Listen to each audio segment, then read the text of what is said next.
adik kelompok 4 akan menjelaskan payroll, DFD, flowchart, dan aset tetap. Untuk mata kuliah Sistem Informasi Akuntansi dengan dosen pengampu Ibu Ratu Agnia. Perkenalkan dulu, saya Jaya Mutia dengan NIM 026. Saya Felicia Cynthia Putri dengan NIM 046. Saya Samara Ciwedita dengan NIM 080. Saya Firman Ardiansyah dengan NIM 072. Saya Elda Putri dengan NIM 085. Saya Nirina Narofania Zulfika dengan NIM 021. Saya Dinda Elisa Putri dengan NIM 063. Dari kelompok 4 akan membahas soal mini kasus. Ada 2 kasus, payroll dan aset tetap. Kasus yang pertama yaitu kasus payroll atau penggajian. Ada 3 karyawan A, B, dan C yang jam kerjanya ada yang berbeda-beda, ada yang lembur, ada yang enggak, dan ada tarif yang berubah minggu ini. Kita disuruh membuat DFD level 0, flowchart, sama daftar 4 kontrol. Sedangkan untuk kasus yang kedua yaitu kasus aset tetap, narasinya ada membeli mesin 200 juta dengan residu 10 juta dan umur 5 tahun. Bakal membuat jurnal penyusutan tahun 1 dan 2 serta tahun ketiga, di mana saat itu dijual dengan harga 120 juta, dan bakal menghitung akumulasi, laba rugi, jurnal pelepasan, serta menyebutkan 3 kontrol untuk eksisten dan valuation serta bukti yang cocok. Yang pertama yaitu ada DFD level 0. Di DFD level 0 hanya butuh 3 bentuk ini. Jadi ada bundar, kotak, sama 2 garis yang namanya data store. Ini rectangle sama circle. Buat yang kotak ini difungsikan untuk entitas atau pelakunya, ini untuk prosesnya, dan ini untuk data store-nya. Oke. Jadi yang pertama kita tentunya harus menentukan entitasnya kan, dan proses-prosesnya ngapain aja sih gitu. Di kasus kali ini ada 5 entitas, yaitu karyawan, HRD, manajemen, keuangan, serta bank, dan ada 6 proses yang nanti bakal dijelaskan sembari membuat. Entitas yang pertama yaitu karyawan, dan proses yang pertama yaitu pengelolaan data jam kerja. Karyawan bakal mengirim ke daftar ke proses tersebut bakal menyimpannya di data store, data kehadiran. Selain itu proses satu ini bakal mengirim ke entitas berikutnya yaitu HRD, akan mengirimkan daftar hadir.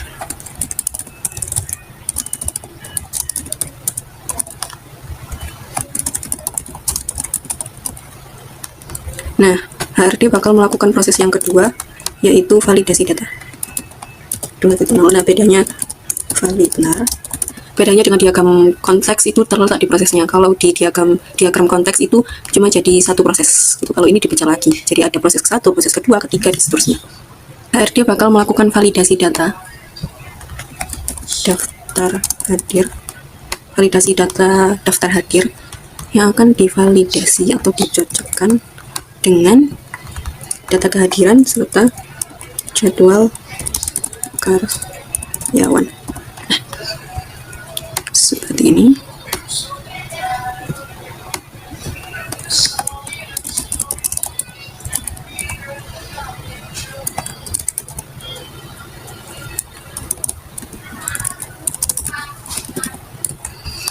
Kalau sudah divalidasi, maka proses kedua akan mengirimkan data yang sudah tervalidasi ke HRD.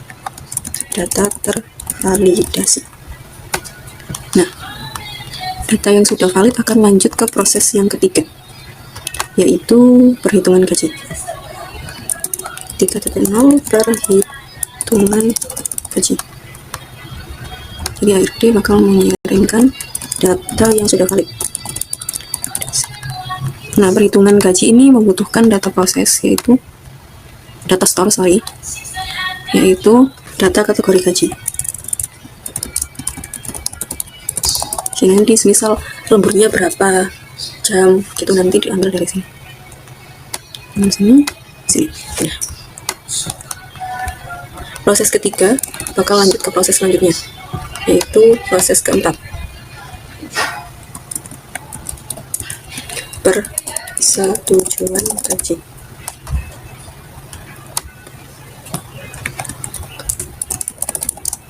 Ini daftar gaji yang sudah disesuaikan ya, sudah valid, sudah disesuaikan dengan data kategori gaji. Jadi benar-benar daftar ini loh, daftar gaji yang harus dibayar oleh perusahaan. Persetujuan ini membutuhkan entitas baru, yaitu manajemen. Persetujuan proses ini bakal ngirim daftar gaji yang harus disetujui atau enggak. Manajemen bakal mengirimkan daftar gaji final. Jadi sudah sesuai semua, sudah disetujui. Nah, dari persetujuan tadi kan bakal dikirim ke manajemen bakal mengirim daftar gaji final. Nah, dari proses ini, proses 4 bakal mengirim ke entitas baru, yaitu bagian keuangan. Sini proses 4 bakal mengirimkan daftar gaji final. Dari bagian keuangan bakal lanjut ke proses selanjutnya, yaitu proses kelima, pembayaran gaji. Yang dimana dari keuangan ke proses 5 bakal mengirimkan slip gaji. Dari proses 5 akan lanjut ke entitas selanjutnya, yaitu bank. Jadi yang memberikan uangnya atau memberikan gajinya ke karyawan itu bukan langsung pihak keuangan perusahaan, tapi bank. Jadi pakai perantara. Proses 5 ke bank bakal mengirimkan instruksi pembayaran.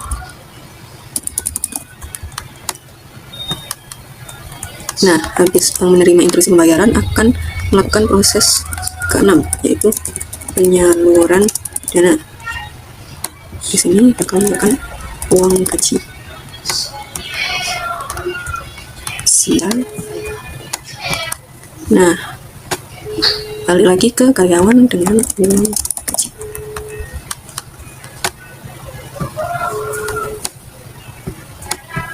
Nah, seperti ini. Sebentar, dibesarkan terlebih dahulu. Nah, ini adalah DFD level 0 untuk kasus payroll yang ini. Untuk penjelasannya seperti ini. Karyawan melakukan kehadiran dan akan mendapatkan daftar hadir yang dikirim ke proses 1, yaitu pengelolaan data jam kerja. Proses 1 bakal mengirimkan daftar hadir itu atau disimpan di data proses yang namanya data kehadiran, dan bakal dikirim juga ke HRD. HRD bakal mengirimkan daftar hadirnya ke proses kedua, yaitu validasi data. Divalidasi dengan data kehadiran dan jadwal karyawan. Apabila sudah tervalidasi akan dikirimkan ke HRD lagi. HRD bakal mengirimkan ke proses selanjutnya, yaitu perhitungan gaji. Perhitungan gaji diambil juga dari data store yang namanya data kategori gaji. Jadi buat kayak nominal gaji, nominal lemburnya berapa diambil dari sini. Kalau sudah bakal dikirim ke proses selanjutnya, yaitu persetujuan gaji yang memerlukan entitas baru, yaitu manajemen buat persetujuan. Jadi manajemen bakal mengirimkan daftar gaji final atau daftar gaji yang sudah disetujui, dan bakal dikirim ke bagian keuangan melalui proses 4 atau proses persetujuan gaji. Dari bagian keuangan akan mengirim ke proses kelima, yaitu pembayaran gaji dengan mengirimkan slip gajinya. Proses kelima bakal lanjut ke entitas berikutnya, yaitu bank. Jadi untuk pembayaran gaji ke karyawan tidak langsung dari bagian keuangan ke karyawan, tetapi melalui bank sebagai perantara. Jadi proses kelima akan mengirimkan instruksi pembayaran, kayak instruksi gajinya berapa, siapa yang bakal menerima ini, gitu, dikirimkan ke bank. Bank bakal lanjut ke proses 6, yaitu penyaluran dana. Jadi bank bakal melewati proses ini dengan membawa uang gaji atau membawa gajinya untuk dikirim ke karyawan. Jadi seperti itu untuk DFD level 0 kasus payroll. Untuk selanjutnya yaitu ada flowchart yang akan dijelaskan oleh rekan saya. Oke, pada bagian flowchart kita menggunakan 3 entitas, yaitu yang pertama karyawan, kedua HRD, dan yang ketiga adalah bagian keuangan. Pada awal mulanya kita menggunakan simbol mulai pada bagian karyawan. Selanjutnya karyawan melakukan proses, yaitu melakukan absensi. Setelah melakukan absensi, kemudian muncullah sebuah dokumen, yaitu daftar jam kerja dan lembur.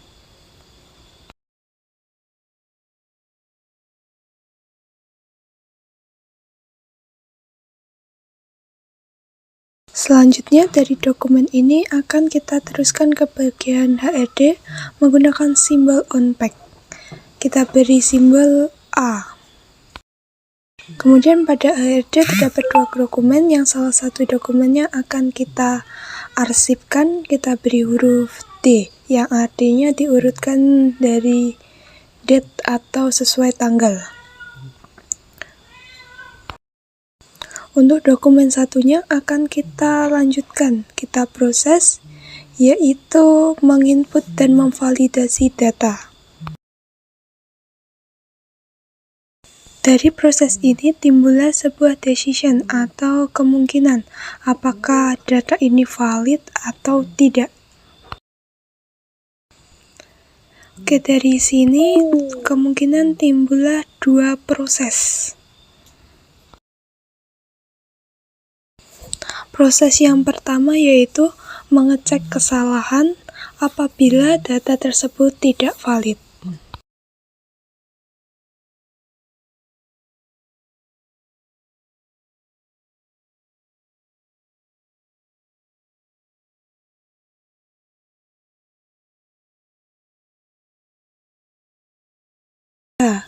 Data tersebut benar-benar valid.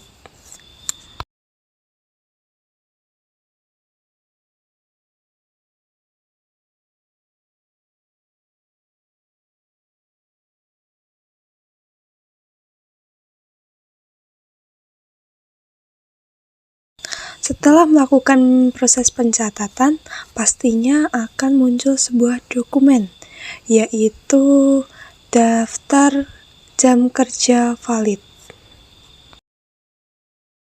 Dokumen ini akan kita kirimkan ke bagian keuangan menggunakan simbol on-pack.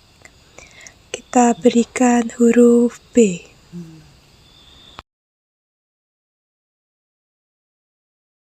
Setelah bagian keuangan menerima dokumen tersebut, bagian keuangan melakukan proses yaitu perhitungan gaji.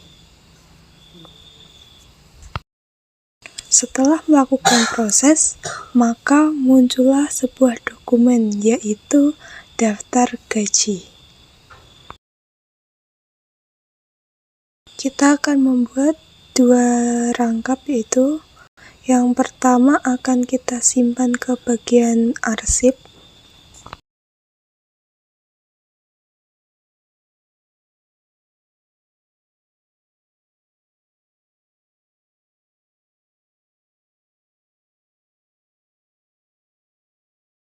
Untuk dokumen yang kedua akan kita kirim ke entitas eksternal, yaitu manajemen.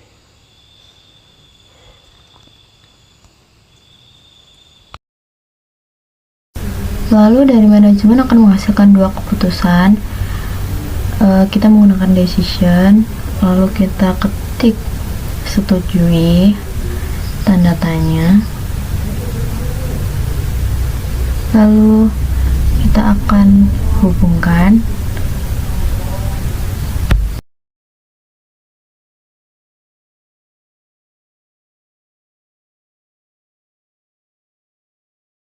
setelah itu dari decision ini akan menghasilkan dua kemungkinan.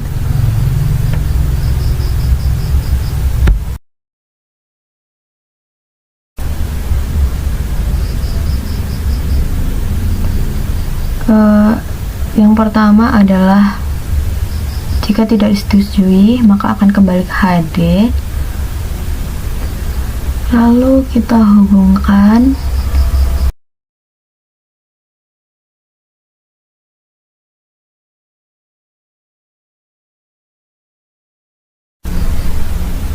lalu kita ketik tidak.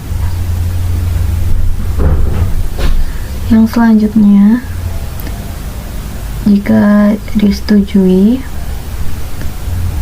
maka kita akan ketik melakukan pembayaran.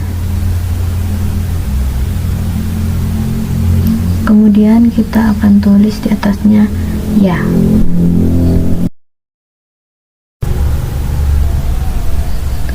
Lalu karena sudah disetujui, maka akan menghasilkan sebuah dokumen berupa instruksi pembayaran. Lalu kita hubungkan keduanya.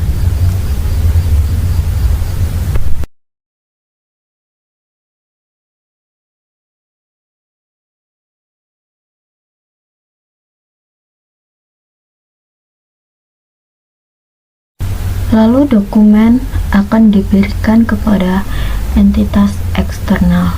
Kita akan memberikan one page reference, lalu kita hubungkan dan akan kita beri label C.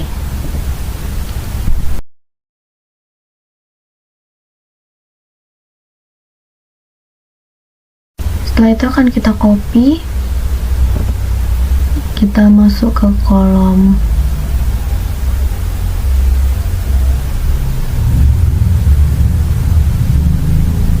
karyawan, lalu kita paste,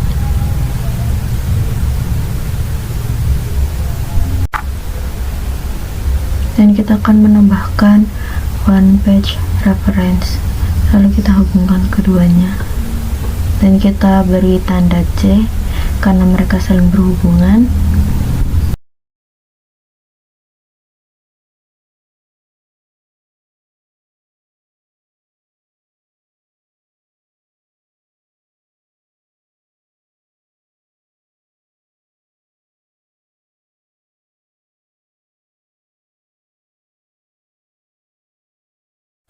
Lalu di sini kita akan memasukkan entitas eksternalnya, yaitu bank. Kita ketik bank, lalu kita hubungkan keduanya.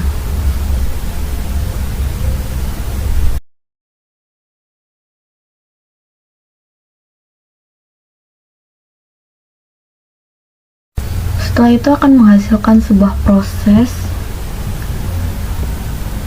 yakni berupa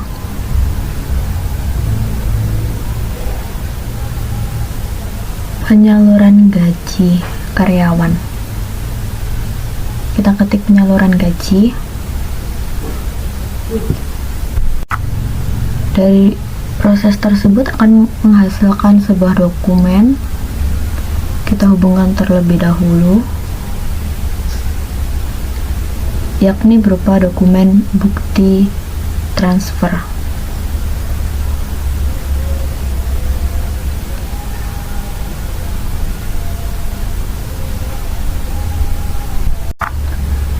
Lalu selesai, kita akan menggunakan simbol yang sama dengan simbol mulai tadi.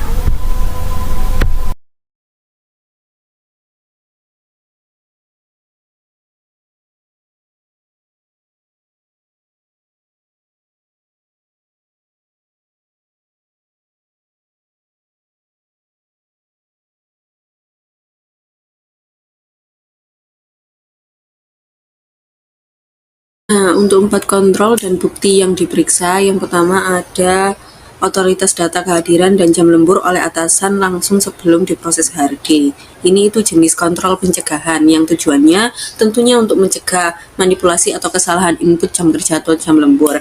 Bukti yang diperiksa itu ada form absensi harian yang ditandatangani atasan serta log sistem absensi.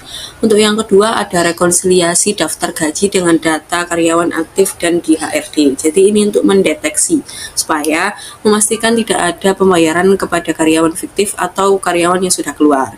Bukti yang diperiksa bisa daftar karyawan aktif, HRD, daftar gaji, laporan perubahan karyawan. Yang ketiga yaitu ada review dan persetujuan daftar gaji final oleh manajemen sebelum dikirim ke keuangan atau bank. Ini termasuk jenis kontrol deteksi. Tujuannya untuk menangkap kesalahan perhitungan atau tarif upah yang tidak sesuai.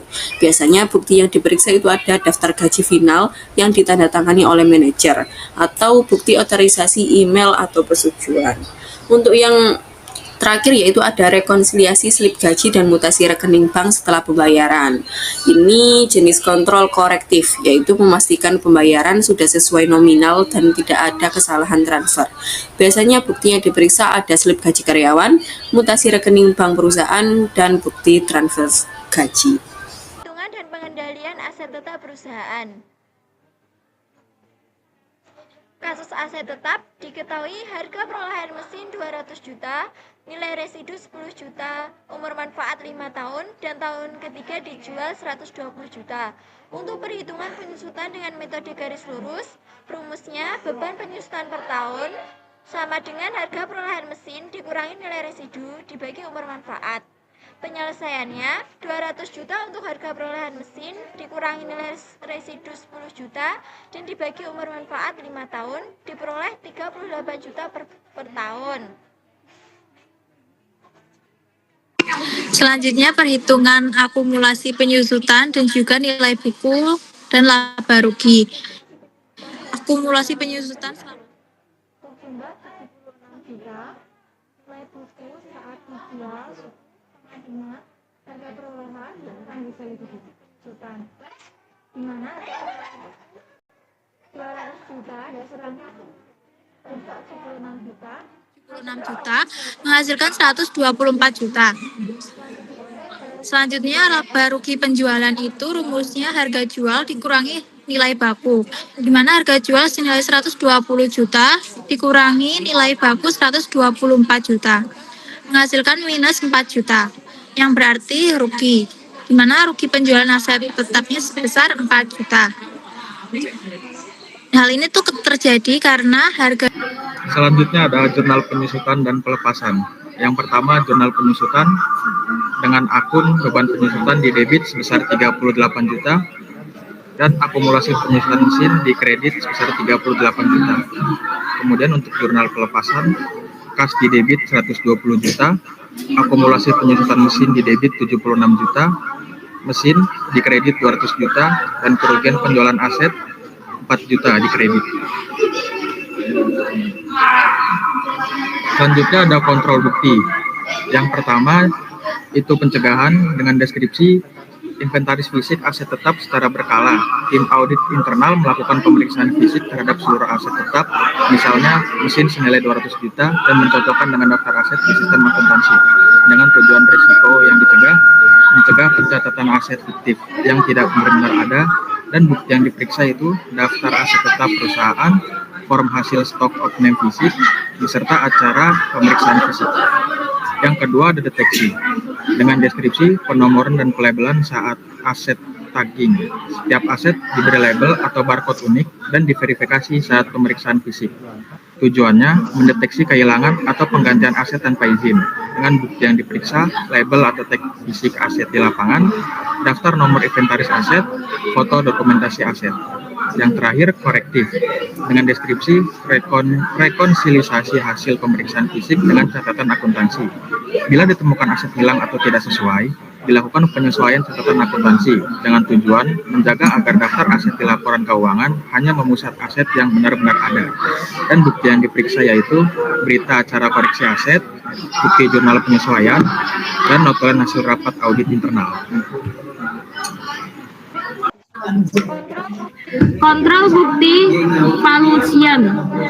Nomor 1, jenis kontrol pencegahan atau preventive control.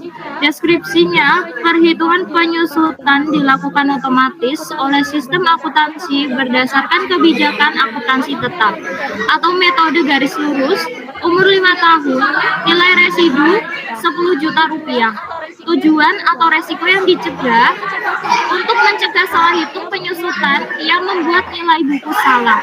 Bukti yang diperiksa, kebijakan akuntansi aset tetap perusahaan, log perhitungan penyusutan sistem, dan yang terakhir jurnal penyusutan tahun 1 dan 2. Yang kedua, ada jenis kontrol deteksi atau detective control.